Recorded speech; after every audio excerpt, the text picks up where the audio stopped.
बंद की तशरीह स्टार्ट करने से पहले आपने नज़म का नाम लिखना है। नज़म का नाम हम। यहाँ बहुत एक इंटरेस्टिंग चीज़ मैं आपको बताऊंगी।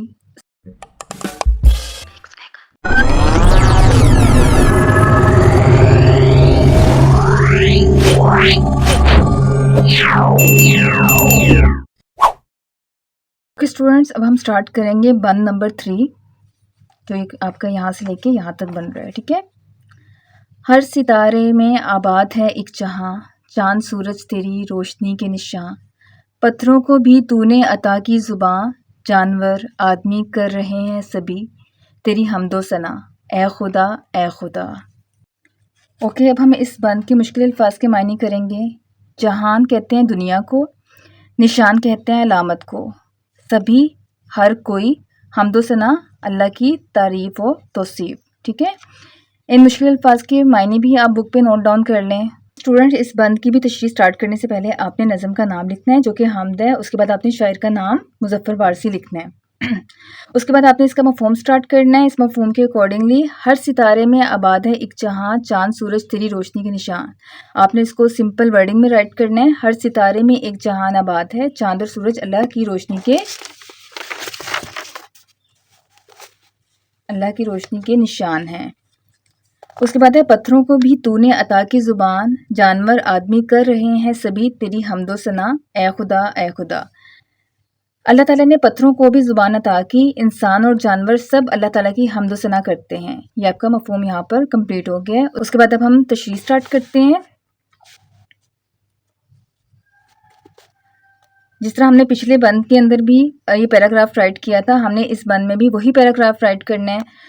मुज़फ़्फ़र वारसी को उर्दू मौज़ूआती शायरी में एक अहम मुकाम हासिल है। उन्होंने अपनी उर्दू हमद और नात को एक नई जहत दी। उनकी तमाम हमदों का एक एक शेर मोतियों की तरह परोया हुआ लगता है। इस हमद में शायर अल्लाह ताला से मुखातिब होकर कहते हैं कि ए बारी ताला, ज़मीन हो या आसमान हो, तू हर जगह मौजूद है। जो शख्स तुझे सच्चे दिल से ढूंढेगा वो तुझे पा लेगा। फिर उसके बाद आपने इसके नीचे वही रेफरेंस शेर राइट करना है। जग में आकर इधर उधर देखा, तू ही आया नज़र जिधर देखा। अब हम आगे चलते हैं।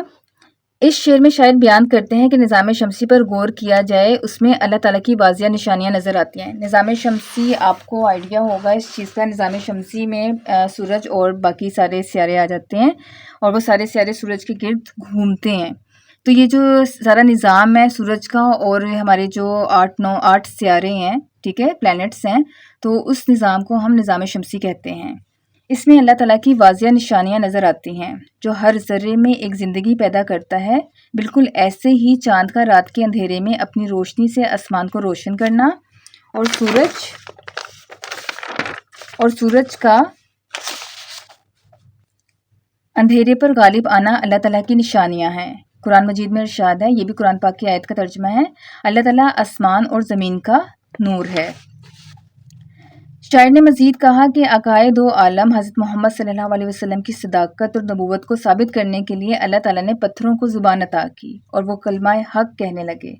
कायनात की तमाम मखलूक़ात उसी के नाम की तस्बीह करते हैं, यानी कि जितनी भी मखलूक़ात है सब उसी की तारीफ़ बयान कर रही हैं क्योंकि वो सब अपने खालिक को पहचानते हैं। उसके बाद आपने ये रेफरेंस शेयर ऐड करना है एंड पे।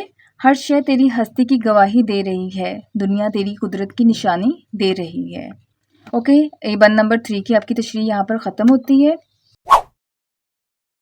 अब आगे हम करते हैं बंद नंबर 4, जो कि आपका यहाँ से लेके यहाँ तक बनता है। ठीक है। सौंप कर मनसबे आदमियत मुझे, तूने बख्शी है अपनी खिलाफत मुझे, शौक़े सजदा भी कर अपनी अनायत मुझे, खम रहे मेरा सर तेरी दहलीज पर, है यही इल्तिजा ए खुदा ए खुदा। ओके स्टूडेंट्स, ये था हमारा बंद नंबर 4। इसके अब हम मुश्किल अल्फाज के मायने करते हैं। सौंप कर का मतलब होता है हवाले करके, आदमियत कहते हैं इंसानियत को, मनसब कहते हैं ओहदा, बख्शी मतलब अता की, खिलाफत के मायने है जानशीनी, शौक़े सजदा करने का शौक़, अनायत कहते हैं मेहरबानी को, दहलीज चौखट को कहते हैं, खम कहते हैं झुका हुआ, इल्तिजा कहते हैं आरजू यानी दुआ को। ठीक है। ये थे मुश्किल अल्फाज के मायने और इसको आप अपनी बुक पे नोट डाउन कर लें। ठीक है। उसके बाद हम स्टार्ट करते हैं इसकी तशरीह।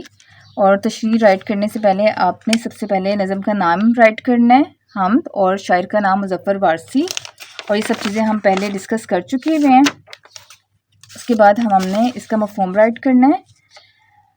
سونپ کر منصب آدمیت مجھے تو نے بخشی ہے اپنی خلافت مجھے. ٹھیک ہے، اس کا مفہوم ہوگا اللہ تعالیٰ نے انسان کو اپنا خلیفہ بنایا. ٹھیک ہے، بس آپ نے ان دونوں لائنوں کا صرف یہ مفہوم رائٹ کرنا ہے. شوق سجدہ بھی کر اب عنایت مجھے، خم رہے میرا سر تیری دہلیز پر، ہے یہی التجا اے خدا اے خدا. اس کے بعد آپ نے لکھنا ہے اے خدا مجھے سجدے کی توفیق عطا فرما، میری یہی التجا ہے. یہ آپ کا مفہوم یہاں پر ختم ہوتا ہے. اس کے بعد ہم تشریح سٹارٹ کرتے ہیں. تشریح میں وہی پیراگراف آپ نے یہاں سے لے کے یہاں تک جو کہ ہم ہر بند میں رائٹ کر رہے ہیں، اس ریفرنس شیٹ کے ساتھ آپ نے یہ رائٹ کرنا ہے. ٹھیک ہے، اس کے بعد آپ نے اس کی تشریح پر آنا ہے. شاعر اس بند میں اللہ تعالیٰ کا شکر گزار ہے کہ اسے اتنے عظیم رب نے اپنی جانشینی بخشی. اللہ تعالیٰ نے جب حضرت آدم علیہ السلام کو پیدا کیا تو انہیں اپنا علم عطا کیا اور اس علم کی بنیاد پر فرشتوں سے آدم کو سجدہ کروایا. ٹھیک ہے، تو کیونکہ ہم اس بند میں پڑھ چکے ہیں کہ اللہ تعالیٰ نے انسان کو اپنی جانشینی بخشی ہے. ٹھیک ہے، اور جب حضرت آدم علیہ السلام کو اللہ تعالیٰ نے پیدا کیا تھا تو انہیں علم عطا فرمایا تھا، اور یہی وہ علم تھا جس کی بنا پر فرشتوں نے حضرت آدم علیہ السلام کو سجدہ کیا تھا اللہ تعالیٰ کے حکم سے. اس لیے شاعر کو اپنے آدم ہونے پر فخر ہے، اور شاعر اپنے آدم ہونے پر فخر کرتا ہے کیونکہ اللہ تعالیٰ نے اس کو اشرف المخلوقات بنا کر بھیجا ہے.